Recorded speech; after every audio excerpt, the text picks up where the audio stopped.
Fala, família Palmeiras, estamos de volta com mais um vídeo no canal e olha só, antes de mais nada eu quero deixar uma pergunta para vocês.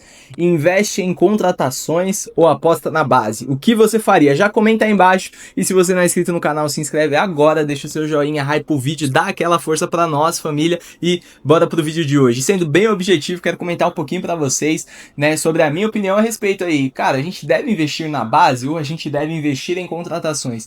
Digo isso porque a gente sabe que, né, não tem sido tão fácil a movimentação do Palmeiras no mercado da bola. Inclusive, falando aí a respeito da contratação do Arias, a gente viu aí a notícia mais recente é que o negócio tá se esfriando, assim como também a notícia se passa a respeito do Thiago Almada. É claro que, pô, em pouco tempo muita coisa surge, né? Em uma semana atrás o Palmeiras estava fechado com o Almada praticamente, fechado com o John Arias, agora a negociação tá esfriando e surge muitas histórias quando na verdade, né, até o André Hernan falou aí a respeito de uma fonte dele, ele disse, cara, nada mudou, né, precisa do posicionamento dos jogadores, do posicionamento dos clubes a respeito da abertura para uma possível negociação. Então assim, o Palmeiras segue com interesse, a Leila Pereira falou sobre isso, o Palmeiras tem interesse em ambos os atletas, mas a gente sabe que são atletas aí que performam num nível muito alto, né, são atletas caros.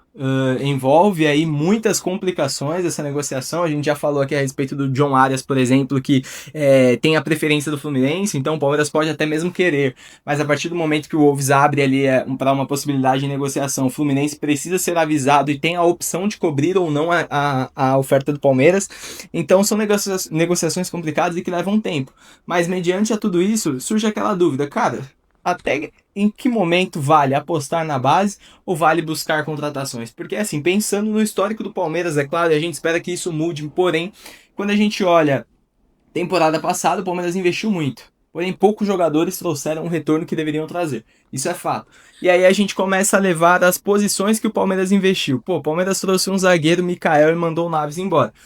Ninguém ficou satisfeito com a atuação do Mikael. E lá em Portugal, todo mundo, beleza, que é um time pequeno, pô, e tal, mas até quando eu já atuava no Palmeiras, a gente já sabia que o Felipe Naves ali, dentre os zagueiros à disposição do Palmeiras, era o que tinha a melhor saída de bola, por exemplo. Era um excelente zagueiro, sempre que foi colocado ali na prova de fogo, sempre passou muito bem, não teve falhas absurdas, jogando com o Palmeiras, sempre se mostrou um zagueiro muito seguro e maduro, mesmo mediante a pouca idade. Então a gente fica naquele pensamento assim, pô, talvez ter mantido o Naves e ter mandado e não ter contratado o Mikael fosse uma boa possibilidade. Talvez sim, fica a dúvida e é essa análise que eu quero fazer hoje, porque quando a gente olha para a lateral direita, por exemplo, a gente fala aí do Gilberto, que recentemente foi mandado embora para o Atlético Paranaense, já teve participação em 2 gols em 3 partidas, e trouxemos Kelvin. Antes de trazermos o Kelvin, trouxemos também Giai. 2 jogadores contratados, Giai, pô, mais de 40 milhões no Giai, que, cara, é bem defensivamente por conta da sua imposição física, porém, mal sabe fazer um cruzamento, né, na sua carreira inteira. Cara, isso é absurdo, é lateral. A carreira inteira do Giai, ele não tem mais do que 3 assistências. A carreira inteira, desde o São Lourenço, o cara não tem mais do que 3 assistências. Então, assim, aí a gente começa a pensar, pô, talvez não teria sido melhor pro Palmeiras manter o Gilberto? Aí agora a gente tem, né, enfim, a gente vendeu o Danilo até hoje, né, o Danilo já tá no Botafogo e até hoje a gente não teve um substituto à altura do Danilo. Teve o Aníbal Moreno que jogou bem por um ano, mas que em jogos decisivos falhou.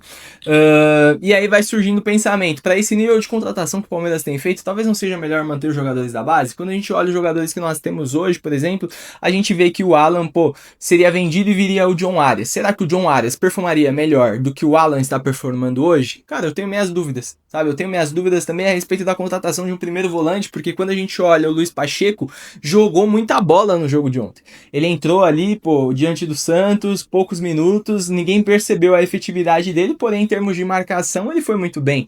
A gente tem o Larson aí desde o final do Campeonato Brasileiro pedindo passagem também, sempre que entra muito bem, com atuações seguras, maduras, e são jogadores de pouca idade, que eu sei, pô, entendo o lado financeiro, precisam trazer retorno financeiro para o clube, porém antes do retorno financeiro podem trazer retorno esportivo, porque o que nós temos feito temporada após temporada, janela de transferência após janela de transferência, é mandar embora os atletas jovens que nós temos e trazer refúgio. A gente tem Emiliano Martinez aí, cara, que pô, Desculpa, mas diante do Santos também, cara, cometeu falhas bizarras. Então, assim, Emiliano Martinez não é um jogador tão seguro assim. E nós temos algumas possibilidades dentro da base que poderiam ser melhor aproveitadas. Ah, Lucas, mas pô, você vai falar da Abel Ferreira? Cara, não tô falando do treinador aqui nesse momento, que de certa forma foi importante no processo de evolução de alguns atletas, mas tenho minha crítica com relação à maneira que ele lida com os jogadores da base, uma vez que demorou muito para utilizar, por exemplo, Estevão,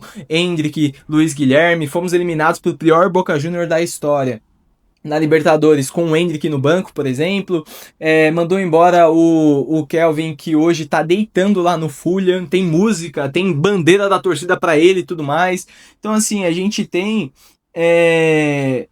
alguns motivos para pensar que a base do Palmeiras não já traz muitos resultados, mas poderia ser ainda melhor aproveitada do que já é. Coloca a sua opinião aqui embaixo, me diz o que você acha com relação à negociação. Como eu falei, não tem nada encaminhado nesse momento, não tem nada andando, a gente segue naquela complicação, aquele posicionamento morno da diretoria do Palmeiras e torcendo para que alguma coisa aconteça, seja com jogadores da base, seja com contratações, mas que realmente o Palmeiras em 2026 seja um time melhor do que foi em 2025 e que a gente consiga aí sair de um ano extremamente vitorioso, família. Se você não é inscrito no canal, se inscreve agora, deixa seu joinha, não perde tempo.